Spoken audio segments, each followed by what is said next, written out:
I posted on Facebook today that Donald Trump will win this election if Joe Biden and Kamala Harris don't do anything about the rioting. They need to do something, everything within their power about the rioting. Now, how powerful are they to stop it? They're not. They don't control the National Guard. They don't control the state police. I get that. But you know what they do?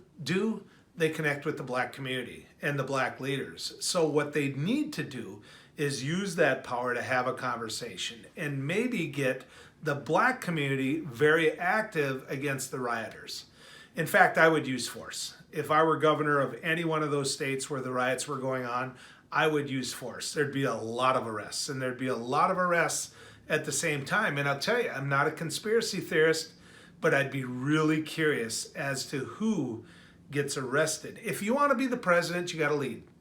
And this is truly a time for leadership. If you're Donald Trump and you want to come off as Mr. Tough Guy, you have an opportunity to do that. The rest of the United States is sick of turning on their TV and seeing these riots. The problem is, and the big problem is, we can't control what's happening with certain members of the police force. And when I say certain members, I mean a small percentage. In fact, I think there's two cases we can point to and point out that were absolutely ridiculous. And one of those, certainly murder. So here we sit.